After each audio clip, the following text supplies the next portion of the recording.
পরিত্যক্ত জঙ্গল থেকে উদ্ধার মানব কঙ্কাল, এলাকায় চাঞ্চল্য। ঘটনা উত্তর ত্রিপুরা জেলার ধর্মনগর মহকুমার চুড়াইবাড়ি থানাধীন লক্ষ্মীনগর গ্রাম পঞ্চায়েতে।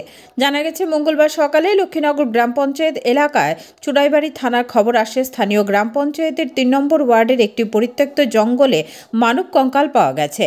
সেই খবরের উপর ভিত্তি করে স্থানীয় থানার সেকেন্ড ওসি প্রীতিময় চাকমা দলবল নিয়ে ঘটনাস্থলে ছুটে গিয়ে ঘটনার সত্যতা খুঁজে পান। স্থানীয়দের কাছ থেকে পুলিশ জানতে পারে, ওই গ্রামের অর্চনা নাথ নামের এক মহিলা জঙ্গলে লাকড়ি কুড়োতে গিয়ে কঙ্কালটি ওনার নজরে আসে। পরে শোরগোল পড়ে যায় গোটা গ্রামে। পুলিশ পরে এক্সিকিউটিভ ম্যাজিস্ট্রেটের উপস্থিতিতে কঙ্কালের হাড়, গোড় ও মাথার খুলি উদ্ধার করে কদমতলা হাসপাতালের মর্গে নিয়ে যায়। এদিকে সেকেন্ড ওসি প্রীতিময় চাকমা জানান, কঙ্কালটি কোনো প্রাপ্তবয়স্ক মানুষের হবে।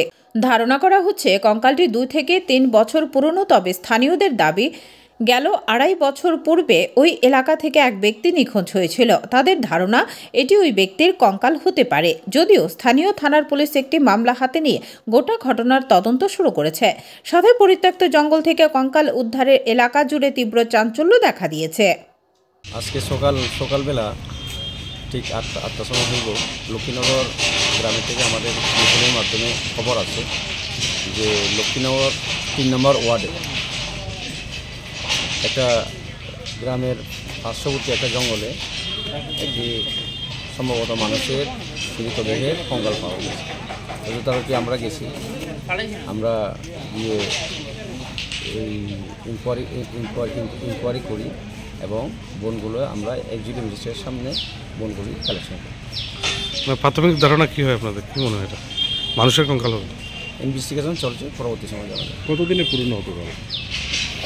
সম্ভবত 2-3 বছর। প্রাপ্তবয়স্ক নাকি শিশু কঙ্কাল?